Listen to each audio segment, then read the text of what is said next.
Hey everyone, welcome to session 123 of the Behavioral Observations podcast, which is also the fourth edition of the Inside JABA Series. Today I'm joined by Doctors Dorothea Lerman, Linda LeBlanc, and Matt Norman to discuss the forthcoming JABA Special Series on Telehealth and Public Health.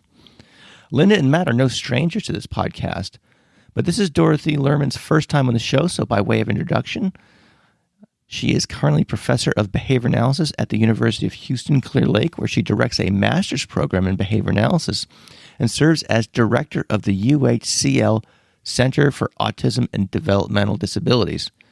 Additionally, she's published more than 80 research articles and chapters, served as editor-in-chief for JABA as well as Behavior Analysis and Practice, and has secured more than $2 million in grants and contracts to support her work.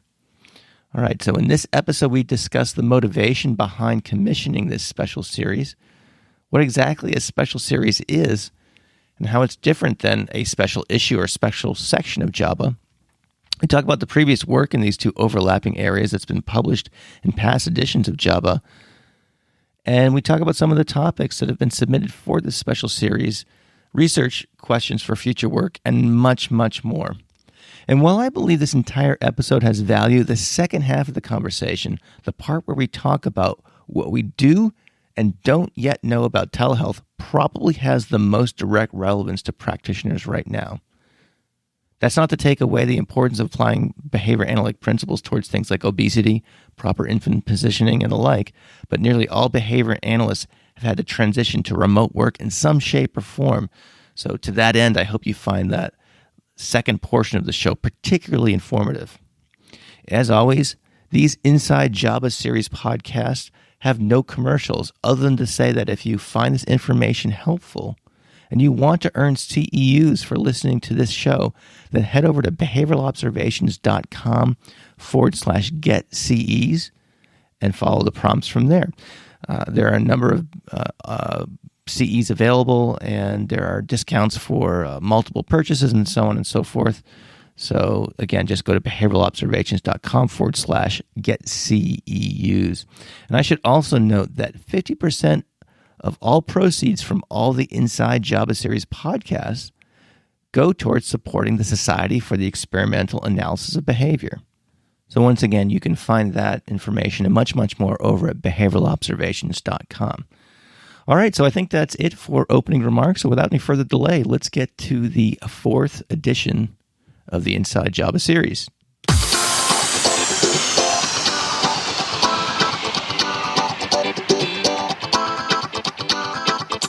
Welcome to the Behavioral Observations Podcast, stimulating talk for today's behavior analysts.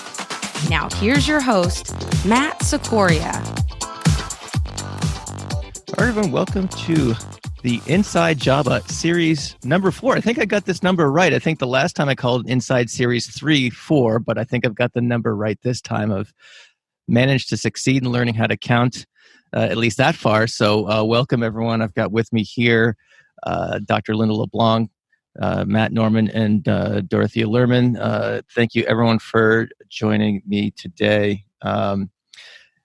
So we're going to be talking about an upcoming JABA Special Series on public health and telehealth. And so, Linda, I'd like to start with you and just kind of, if you could just lead us off here and talking about, what drove the decision to do this, and as well as if you could even take a few steps back for folks who are not familiar with the kind of inner workings of JABA. Talk about what are considered special series and what are some ones that JABA has done previously. So if you could lead us off, that would be a great place to start. Wonderful. I'd be happy to, Matt. The editor-in-chief of the journal is typically the one who collaborates with different people in the field in order to have a special series, a special section, or a special issue. And some editors never have one, and some editors have one every year almost. And if it's a special issue, it means that all of the articles in the entire issue are devoted to the topic. For example, there have been 2 special issues on functional analysis, one in the 90s and then one in 2013. There also was a special issue in 2008 on behavior analysis and treatment of drug addiction. Sometimes there's a grouping of articles, but it's not the entire issue. So there may be a section of 6, 8, 10 articles on the same topic, and then just other articles that have kind of come through the pipeline. So some of the special sections that have occurred in the 90s, the editors really had a big initiative to have these kinds. So in 1991, there were actually 4 different special sections on road safety, social validity, behavior community interventions, and science theory and technology. And then in 94 and 95, there were several others, including one on current societal concerns, which included a lot of the same kinds of topics on health and wellness and promoting condom use and some of those kinds of things. And then school psychology. And, for the editor, the goal is to try to spark interest in a new area. And as I was looking back on some of these titles, I realized how influential some of these special series and special sections had been for me. In 1992, I was just finishing my thesis, which was really just about to start data collection, and it was on social skills and social competence. And I can remember thinking, well, let me just see if there's anything in JABA. And out came the special issue on social competence in the summer of 1992. And I was like, holy smokes, someone found all the great work and put it in the same issue for me. This is awesome. So that was your sign? That was my sign. I'm all in on this journal. And similarly, as my career progressed, I really became interested in working with older adults. And the 1986 special section on behavioral gerontology really had that same impact. Here are all of these articles in this area that gave me that opportunity to ramp up quickly, and then in a way that you wouldn't if you had to go and find all of these papers in disparate areas. So that's really why you have these kinds of either special sections or special issues. And with a special series, the notion is that these articles are not going to come in all at one time. You are likely to have some articles in one issue, a next issue, a next issue, but you want to keep this topic current and present to the readership of the journal. Okay, just so make sure I understand the terminology here. The special issue is the entire issue, is special series. Section? A special section could be a portion of one issue, and a series can span a number of issues. Yes, I think that's a great way to talk about it. All right, very cool. So let's talk about this special series in particular. And so tell us what it's about and what was the motivation behind creating it. Well, some motivations are entirely positive and pleasant, and it could be that the editor sees a trend and lots of cool articles coming in. In this case, it was not so pleasant. The COVID-19 pandemic has created some enormous societal pressures, and, with our field poised as a field where we have the opportunity to do social good. All right, hold on. All right, sorry about that.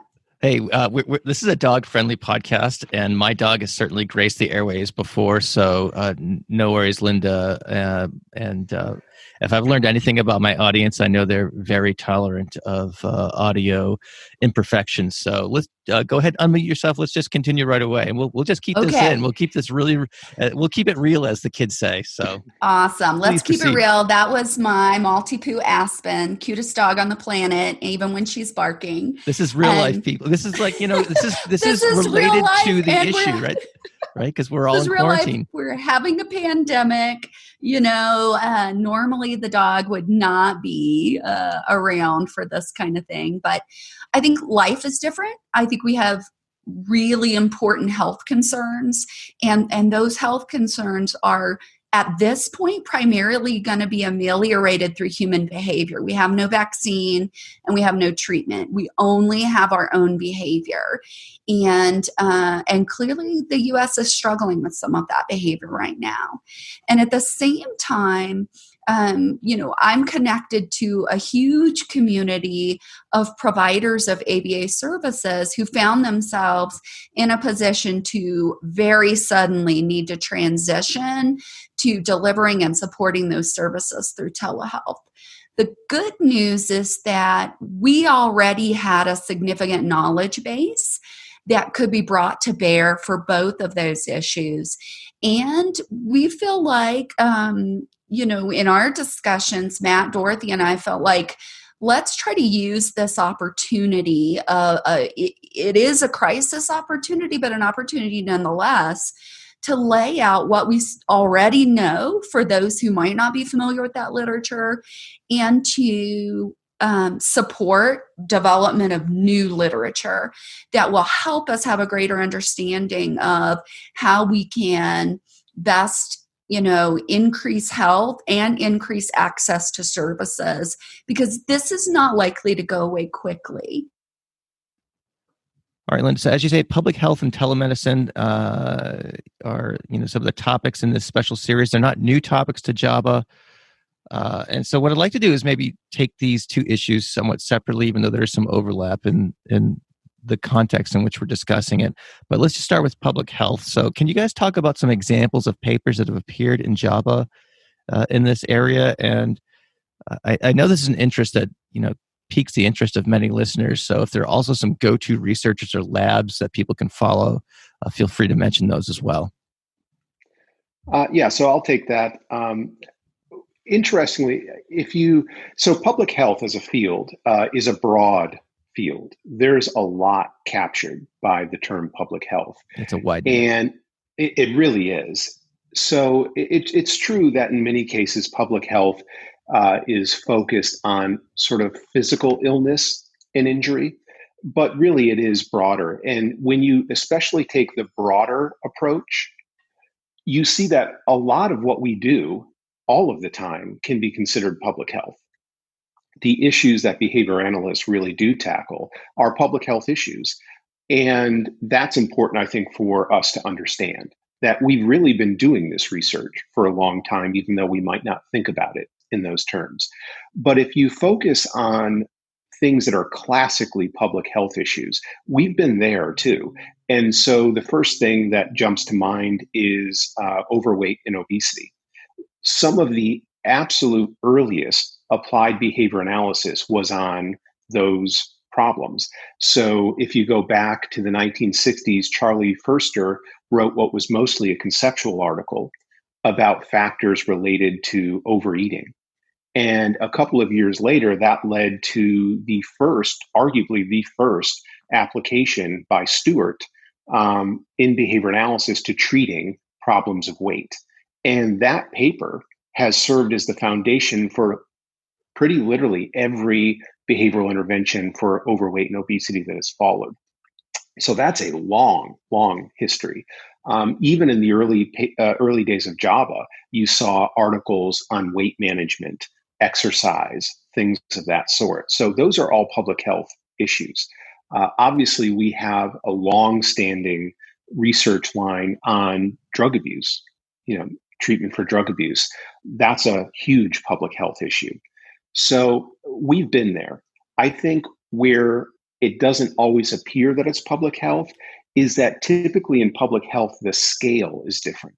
So public health is interested in changing the behavior of populations, not individuals.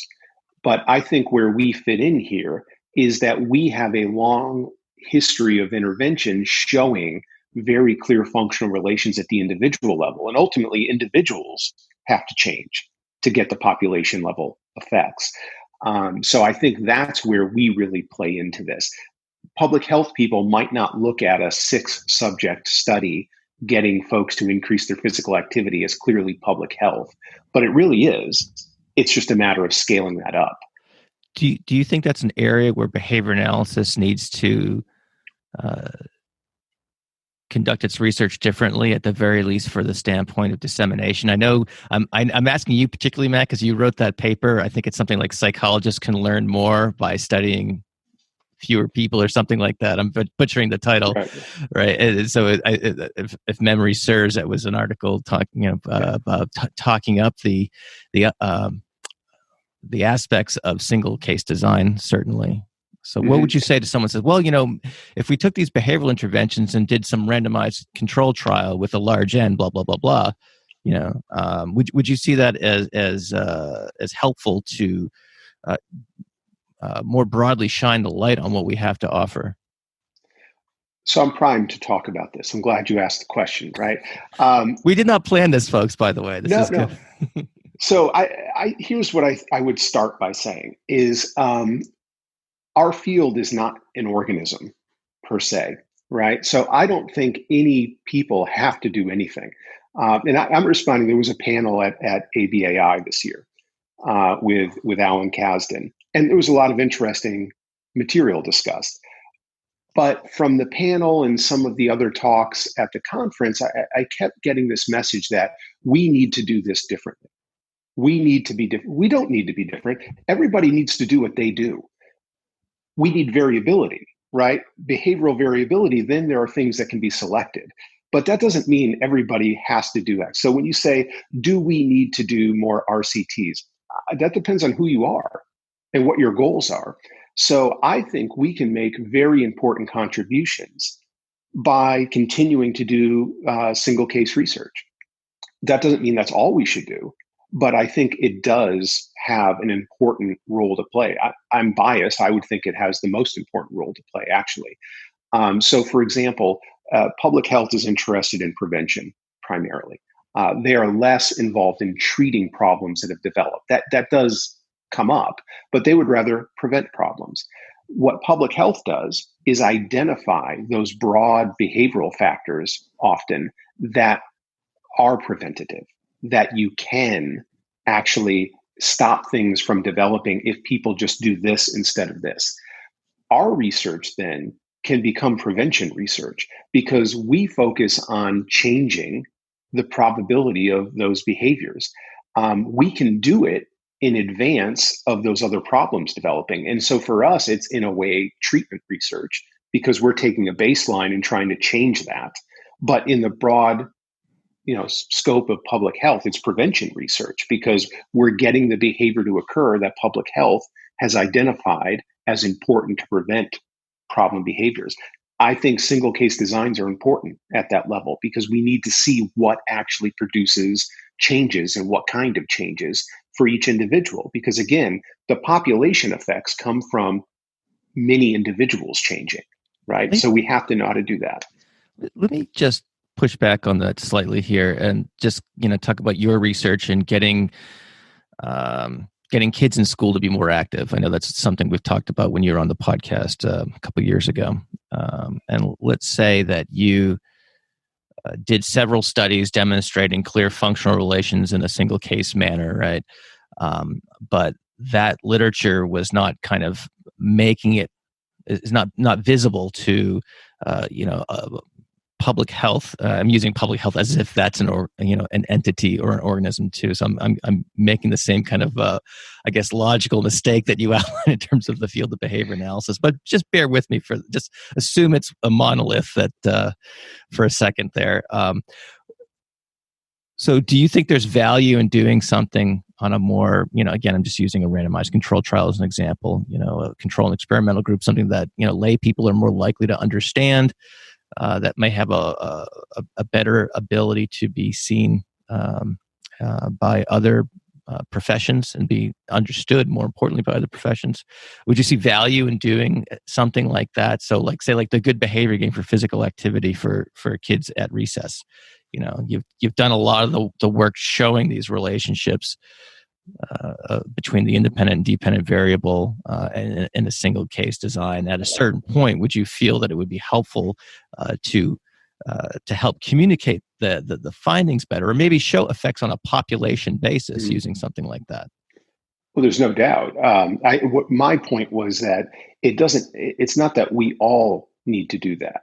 Some people should do that, right? And there are people who are well positioned to do that kind of work. We've tried actually, COVID-19 and things like that crop up and make things difficult. We were trying some larger studies with the Step It Up game, the version of the good behavior game for physical activity. It's tough to do for me. I don't have doctoral students. I'm at a small university. By design, I really am not interested in getting grant money and dealing with all of that. I'm able to do research that interests me without that. I have enough funding at a smaller level. But do we need other people who might be better positioned to that? I think it would be very useful to have folks scale that stuff up. That's what I was saying. We need variability. We need lots of different kinds of research going on to spread the word. And it might not be that it's the same researcher who does all of those different kinds of research. I think that's what's important. What I would hope is that we don't, and I get the sense sometimes from listening to some of the talks over the last few years, that people are sort of denigrating single case designs as traditional or old school or our past. No, they are an incredibly important research design. It doesn't mean that there are no other useful research designs, but I don't think you have to push people away from doing good research on that level. It reminds me, this was many years ago, but I was at a casual discussion at a conference. It was probably ABAI, and someone who will, remain unnamed.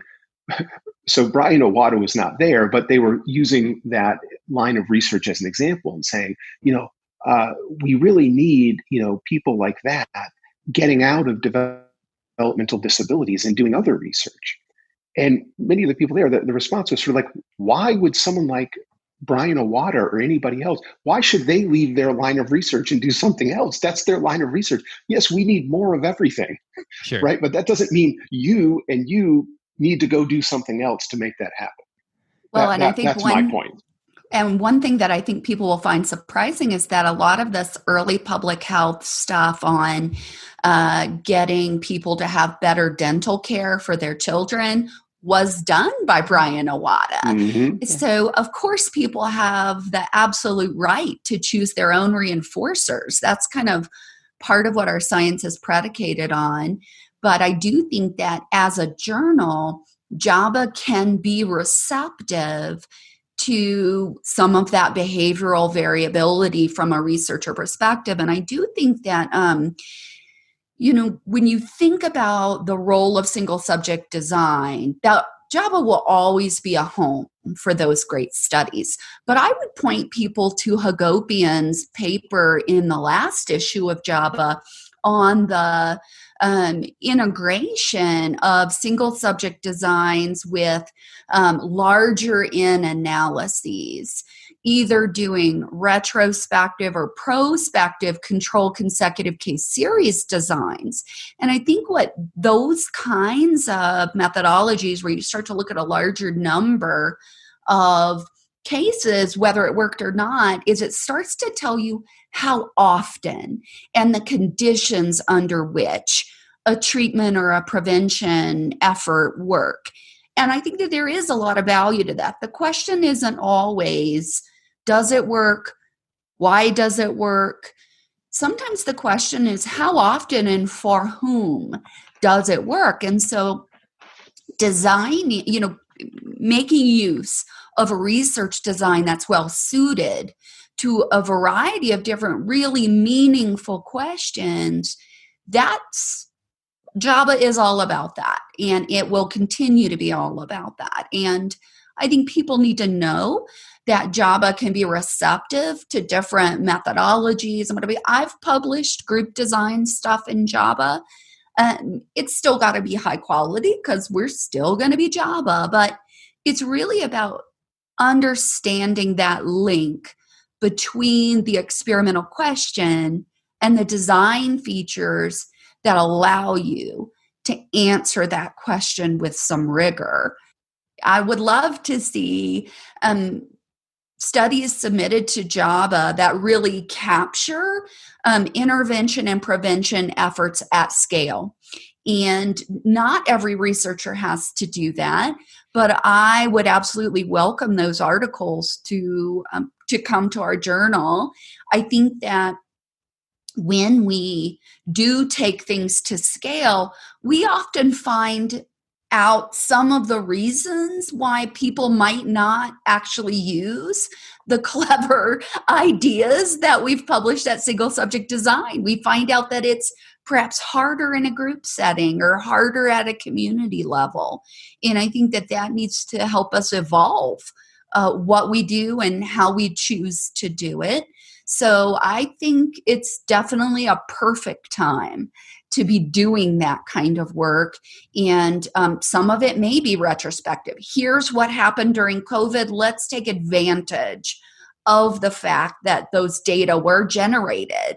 And with an understanding of they were generated under pandemic conditions, but what does it tell us about what might be difficult or what still needs to be addressed under a more planned condition? Yeah, and I would add, I even think with our single case designs, sometimes they are actually very effortful and take quite a long time, maybe longer than some of the group studies. But in a case like a pandemic, which hopefully we don't have to deal with too often, we could conceivably much quicker jump in and start to test some things out. Would this work? It's a lot easier to get a tight, let's say, single case, multiple baseline design across a few different settings of maybe a dozen people and see if we did this, could we increase hand washing in the workplace? Could we do this rather than arrange a huge RCT, right? We could start to get evidence quickly at the start of an emergency to guide some of the decisions that we make. I think single case designs are well positioned to enable us to do that. Got it. Well, thank you for indulging me in that little bit of a rabbit hole there on design. But so, what are some of the papers that have been received thus far in the special series relative to public health? I know you cited some in the introductory paper that you shared with me. So we've gotten a really good response. And some of the earliest papers, we worked a bit with the authors to try to get those papers in, and they're very topical for the COVID-19 pandemic. So there's a review of interventions to improve hand washing in terms of frequency and quality of hand washing. That's very important. There's a review paper by folks who are experts in habit reversal, and it's on face touching.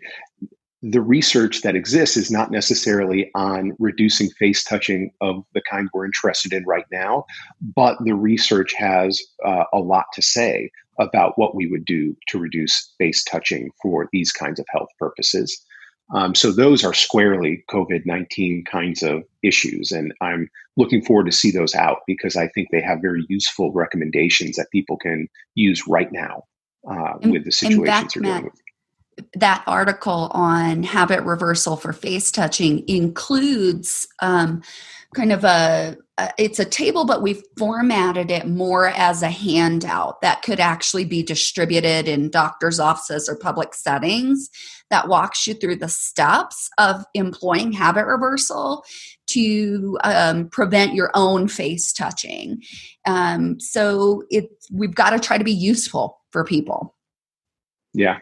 And that's great. I'm excited to see this stuff come out. And the third paper that will be in the first of the special series issues is not at all COVID related, but I think it's a nice example that public health is much broader and our reach is much greater. And that's a review on safe sleeping practices for infants to prevent sudden, unexpected infant deaths. So huge public health issue. Behavior analysts have begun doing work in that area. And this is a brief review paper that hopefully will spark more research in that area. Yeah, that would be another one that seems like it would be good for some sort of checklist or some sort of handout for pediatricians to counsel parents in the same way. So, given that public health is just, as you alluded to, Matt, this kind of giant topic with all these silos underneath them in different areas, behavioral safety, seatbelt usage and driving stuff, and other examples. Do you guys see moving forward that JABA could entertain special series, special issues, special sections, or what have you, that are more specifically related to these? There may have already have been as well. So what, if you could look into the JABA crystal ball and do a little forecasting here, what are your thoughts on that? Yeah, well, I'm not a great crystal ball looker, but I will say there was a special section on safety. There was another special section on road safety in particular. I believe these were during the time when Scott Geller may have been the editor of JABA. And then, of course, there have been sections on behavioral community interventions, health psychology, current societal problems. This keeps coming up, and editors keep choosing to try to shine a light on this and enhance this focus. And I don't know. Are we getting there? Maybe. I think one of the reasons why we are hoping to not only have this series, but actually generate a virtual issue is that notion of pulling things from different decades all together in one place to show this theme and hopefully continue to inspire people that this isn't new. This isn't scary. This is everything we've ever been doing, and that people were being very creative and out there in public settings, changing really critical human public health behavior. And we've been doing it for decades, right? This doesn't have to feel like, oh, I didn't have a class on that. I'm not sure I know how to do it. Here's your manual. Here's all the things we've done. So I don't know that we'll have other special sections on it. I think each editor decides what they're going to focus on. But I do hope that having this virtual issue that can be periodically updated will give us that opportunity to put all of the cool stuff in one place. Yeah, I think I had to apologize to Dorothy and Linda when we were working on the editorial because my citations ended up being more than the text I actually provided. I just got excited as I was really going back through each issue and looking at the papers at how much public health really is in JABA over the decades. It was impressive. Now it's in sort of silos, as you were saying, like there's a lot of behavioral safety stuff and then there's the drug substance abuse stuff. But I like the idea of virtual issues because one thing I would be concerned about right now, we want to foster research. We want people to be excited and start doing lines. But if you do a special issue, that supposes that there's a critical mass of people producing high quality research right now to submit to it. And unfortunately, I'm not sure we have that in all of the areas that we'd like. But people slowly over time are doing things. And if you can, like Linda said, pull that stuff together in a virtual issue, that's wonderful, and get that stuff out there. So maybe in 10 or 15 years, we do have a critical mass of people in these different areas doing high quality research. Very good. Yeah, it sounds like something that at some point or other might be ripe for an edited work or something like that pulls together these various strands in a standalone type of publication, maybe outside of the JABA auspices or something like that. So very cool. All right, so let's shift gears. Unless there's anything else we want to say about public health, I'd like to shift gears and talk about telemedicine again. There's some overlap in the Venn diagram here, so it's not to say we leave this entirely. But as we all know, many practitioners have rapidly transitioned to telemedicine in response to the stay-at-home quarantine orders. And again, this is something that is not new to behavior analysis. Telehealth, telemedicine, obviously goes by many names. It has been around for a while. I had Dr. Wendy Mihalacek on the show a couple years ago talking about her work in it, and certainly it goes back, even before her program of research. So there's a lot of the stuff that has existed pre-pandemic. Can you guys talk a little bit about some of that work for those who might not be knowledgeable of it? Yeah, so I can talk a little bit about that. So really, the work got started, and just talking a little bit about terms, you're right. Sometimes people use the term telemedicine, telehealth. It seems, though, that telehealth is more restricted to health, psychology, behavior analysis, whereas telemedicine is more restricted to physicians using the format. And so we typically refer to telehealth. And as behavior analysts, I think we're a little bit behind the curve on that. Maybe not relative to all professions, but it was kind of interesting because Dave Wacker and his colleagues at University of Iowa got started on this like 15 years ago. And they were primarily the ones who were doing research in this area. There were some other labs that extended their work, but we really, the literature is narrow. It is still very narrow. And prior to COVID, the work primarily is in the area of caregiver staff training and supervision. And even more narrowly, though, to conducting functional analyses of problem behavior, implementing treatment with functional communication training. And then the second most common area is in the area of naturalistic or incidental teaching, with communication also being the target typically. So really, it's a very narrow window in terms of the interventions that behavior analysts typically implement and the dependent variables that behavior analysts focus on. I see. So I think you started to mention this, and if there's more to add to it, I would ask you, kind of what are the things that we know works well? And again, it sounds like behavioral intervention in terms of assessment and treatment of problem behavior seems to be something that may not be a perfect match for this, but can be done. And where are the areas what are the open questions? What are the things we're not sure works well, at least we're not clear on whether or not telehealth is a good alternative?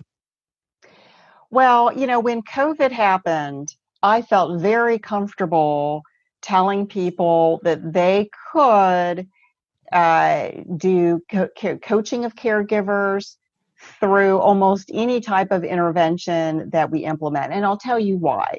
So what I think is quite remarkable about Dave Wacker's contribution to this area is that he started with something difficult, not something easy. I don't know that it gets any more difficult than coaching a parent to conduct with high integrity a functional analysis of problem behavior, and then training them to implement functional communication training, which also includes extinction and different types of prompting strategies and fading your prompts. And so I felt very comfortable saying that the evidence is solid that we can do this. I also kind of wondered, why did they start with something so difficult? If you think about it, if you're breaking into a new area, it seems like you might start with something easy, like working with parents of children who are fairly compliant on self-help skills, something like that. And I'm very excited because in this special section, and I apologize if I'm not yet answering your question and getting ahead of myself, but Schultz and Wacker have provided a great contribution to the special section in which they review their own and others' research that did focus on caregiver coaching of functional analyses and caregiver training of functional communication training. And they explained in there why they started with what looked like something so difficult. It wasn't for them. It was a totally natural extension of what they had been doing, because they had been coaching caregivers to implement functional analyses and to conduct functional communication training. They did that in the clinic. They moved it to the home, and they were literally in the parent's home behind a video camera, because they were recording everything, coaching the parents that way. So to them, when they had this opportunity to start doing this via telehealth remotely, it was a very small step to go from behind the video camera to going to the next room and you're talking through a computer. So to them, it was a natural extension. It didn't seem that daring or that risky, but we were very lucky in that regard. But what frightened me, and this is going to get to your question, is it was very clear through social media and Facebook and things like that, that because of COVID, people started providing direct services to clients. And by that, I mean, is you're not coaching someone through the internet to implement things. You are working one-on-one with a client remotely through the computer screen. And I could see postings of people saying, well, how do I get this 3-year-old to engage with me? And I found it very frightening because we didn't have any research in that area, right? So all of the research was really focused on in the interventionist, not providing direct services. So that's number one. That's the area number one we need more research in. And that is determining who would benefit and who wouldn't, right? If someone isn't going to benefit from direct services, how do we prepare them to receive direct services through telehealth? Because telehealth, even without a pandemic, it's so important to increasing access to services. And then how do we enhance the effectiveness of our direct services once we start providing them? So that's number one. And I'm really excited because we do have an article in the special section that I would say is one of the first, if not the first, behavior analytic article looking at direct services. And this was a paper where they were looking out of University of Kansas, where they were training adults to perform behavior chains on functional skills, like making a quesadilla or managing their resume. budget. That was another one that Yeah. So real excited about that. And I believe in subsequent special sections, we will have additional research in that area. So yes, I'm nervous that there are people out there doing it. They're getting ahead of the evidence, but sometimes that happens. But what we can do is we can quickly try to remedy that situation. I think another area that's going to be really important is training other people how to provide services effectively via telehealth. Everybody just jumped on it and they just started muddling through. There were a lot of webinars and trainings that people released, which was wonderful, but we need more controlled research on how to train others. And something that has recently really been, I've been thinking about is with all of the schools closing, a lot of them closing, and a lot of the schools are thinking about doing some type of hybrid where some of the students come to campus, some stay at home maybe part of the day and receive their instruction online, is we need to help teachers, public school teachers, learn how to do that, how to provide online instruction effectively, because they were really caught off guard and many of them struggle with how to provide an education, particularly students in special education, right? Who can't learn and on their own and work through online material, who really depend on someone being right there on the other side of the computer screen to engage them.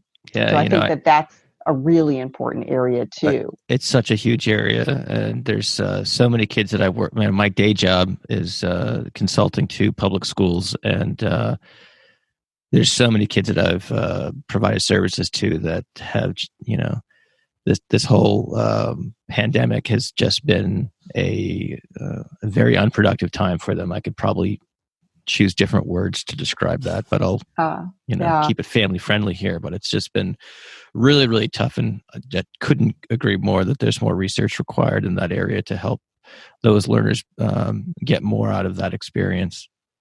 Matt, I'm sorry, just one other thing I want to mention, because we need to maybe back up a little bit and explain what we mean by telehealth. Most of the research on telehealth involved video conferencing, so interacting live with someone, coaching, providing feedback. But many of the research supplements that with online modalities. So someone going to a website and looking at modules, manuals, video models, and it's not clear the role of those other elements. And so that also needs to be studied as well. That's exactly right. And so, what I was going to add is that I think it's a wonderful time to be involved in telehealth research. What we don't need are basic demonstrations that we can teach adult parents and professionals one more thing via telehealth. That's just not gonna push us forward in the way that we need. We've got a literature that suggests we can teach lots of different things to both staff and parents. So unless there's some reason that you would suspect it wouldn't work, I'm not sure why you would do a study on that. If the question became, you're particularly working with parents who have intellectual disabilities and you're trying to coach them via telehealth to do these same things, and you're adding in some components that you think provide some additional support, whether it be visuals or whatever, that the telehealth gives you a power to do that being live wouldn't.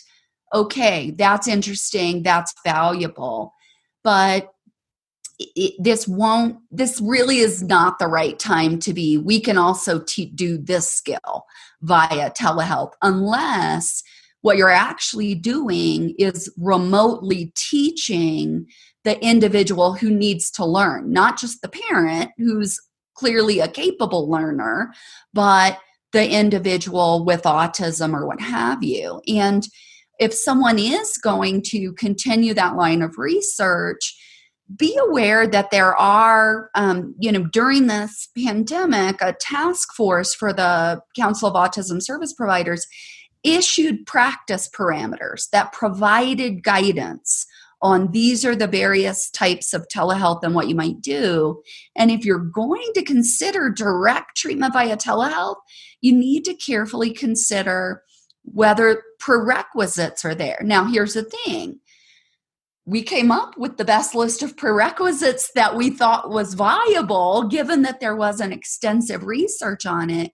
But now is the time to actually investigate whether some of these prerequisites are just good ideas or necessary determinants of success.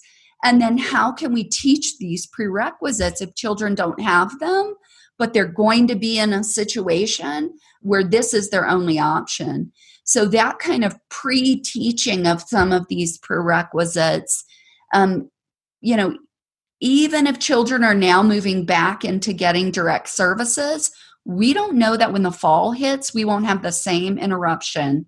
And so thinking ahead about how could we pre-teach some of these ways of interacting with the computer or, attending more effectively or what have you, that helps us potentially be a little bit more effective on the next go round if something wasn't effective on this go round. I think there are some interesting issues that could be good or bad raised by the way a lot of people do sort of telehealth. So what we're doing right now on Zoom, any sort of web conferencing like this came up in a thesis defense we were having at the university relatively recently, and it had to do with social skills, interview skills, actually. And when you're doing it like this, you see yourself. I mean, there's nothing from preventing in an intervention, you arranging that outside of telehealth, but it could be a very useful piece of intervention because they're getting real feedback, how they look. It could also be a distraction in certain cases where the person is seeing what they're doing. I think there's a whole line of research in that, Yes. being able to take that away or alter the way that people see themselves in these settings. Yeah, that's a great point. I hadn't thought of Very cool. It's about really exploring how the technology advantages or disadvantages or can be employed to enhance our behavior analytic technology rather than simply assuming it's going to be an identical effect or delivery. Yeah. One of the huge benefits is it gives behavior analysts greater access to naturalistic settings and removes, your picture is on the computer, but you can also turn off your video camera and it removes you and your presence from the setting too to help with generalization. So I think that, and what my hope is that even though COVID drove everyone to telehealth as a necessity, that now that people have experienced the benefits of it, that more people will now include it as part of their regular practice as one component, even when there's not a pandemic to worry about anymore. Yeah, it's one of the things I was talking with some behavior analysts a while back, is that there's going to be just some market pressures that will encourage people to continue to look down this road as well. If you're an agency owner or manager or something like that, and you're paying staff to go to homes and whatnot, that incurs travel time, that incurs all sorts of extra costs. And if there are ways to achieve some efficiencies through telehealth that could at least maybe not eliminate the necessity for that, but at least maybe reduce the frequency and therefore the cost, I think there might be some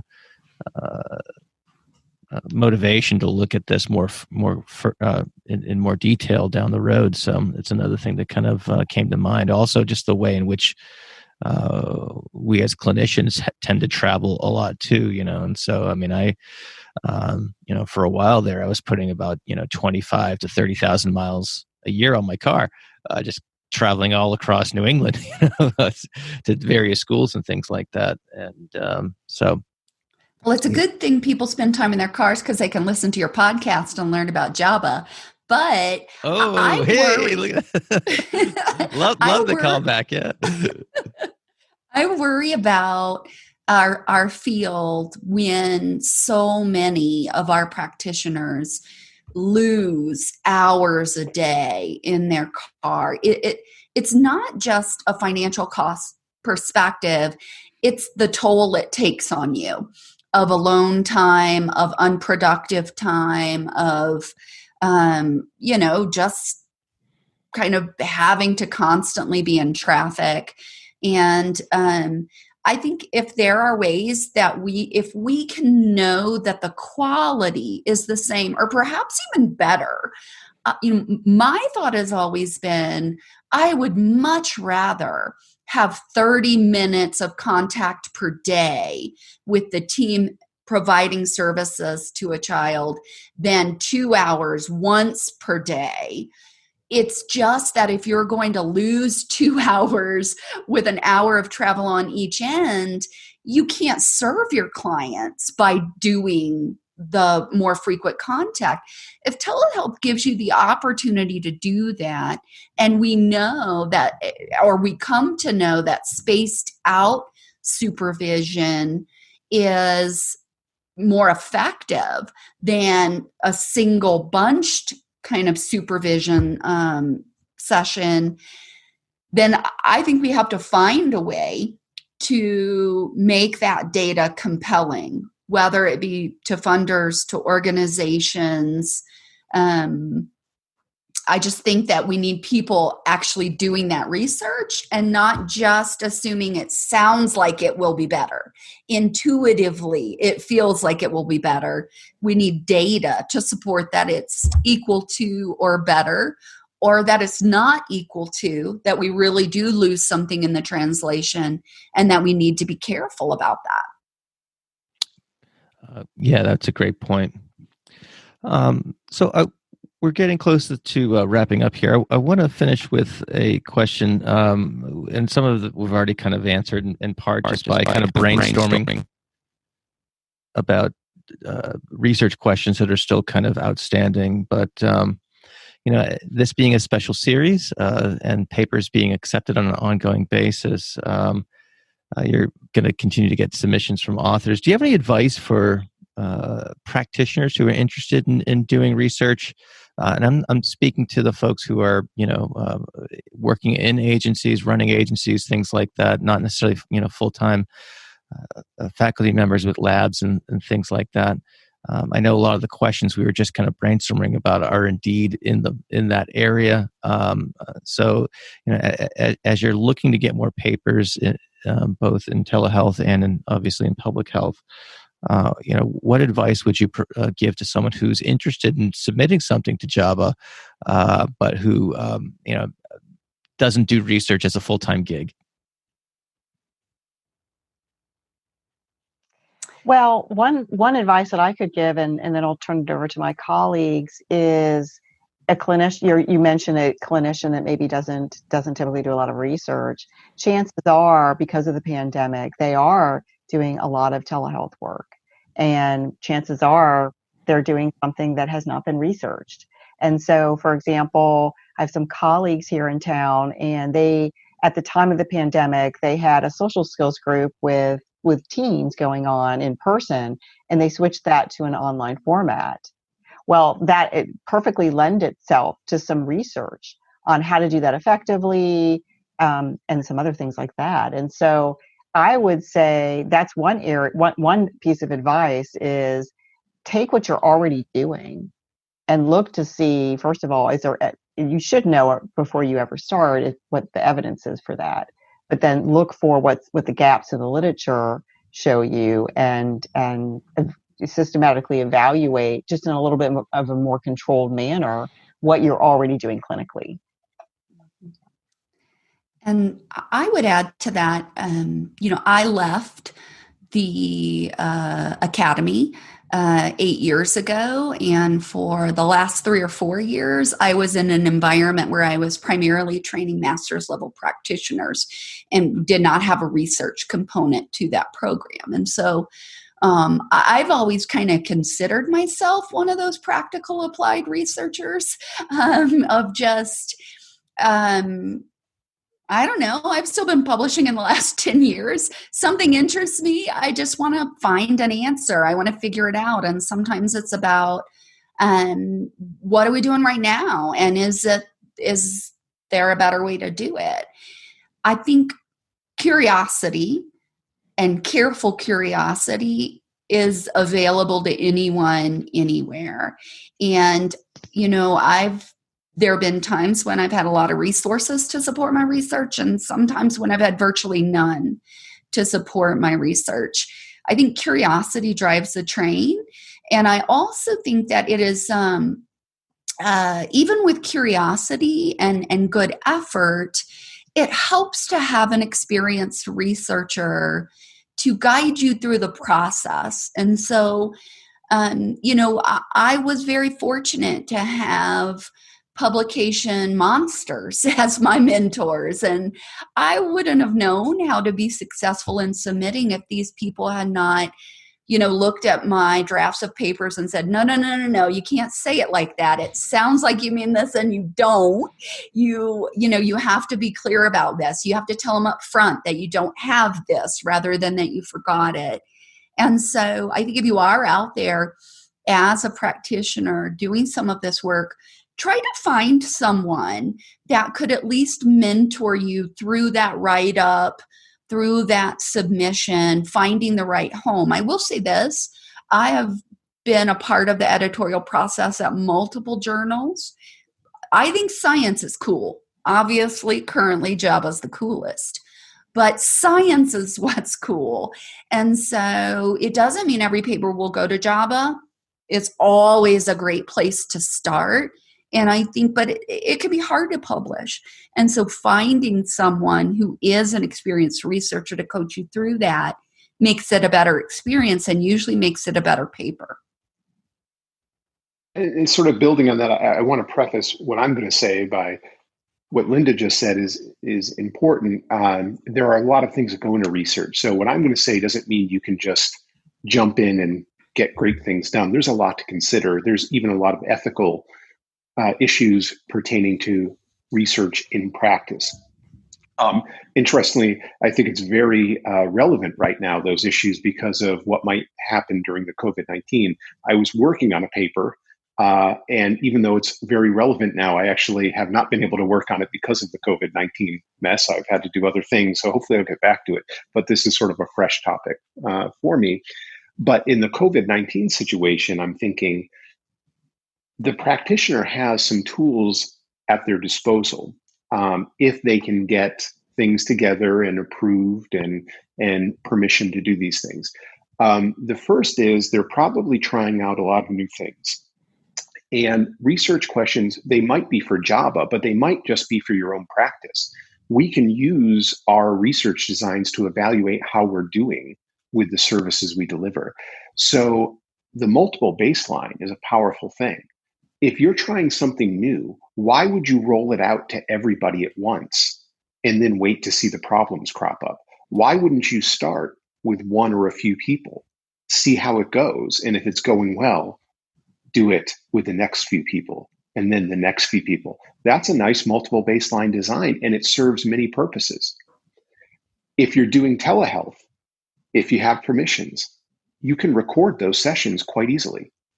Everything that happened, which allows you to get inter-observer agreement, IV integrity measures, all sorts of things that clinicians might often struggle to get, and then not be able to actually turn that research into something that gets published in JABA or another outlet.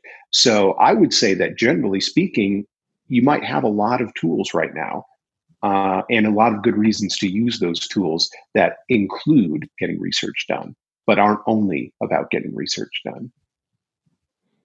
Very good. Lots of great ideas, and as always, great conversation in the Inside JABA series.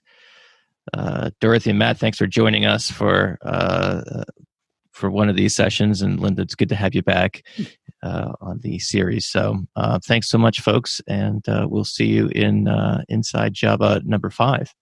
It was great to be here. Thank you. This was great. Thanks. Bye-bye, everyone. Stay safe. Thank you for listening to the Behavioral Observations podcast with Matt Sikoria. You can find Matt's notes on this episode at www.behavioralobservations.com. We also invite you to stay connected with us on Facebook at facebook.com/behavioral observations and on Twitter at Behavior Podcast.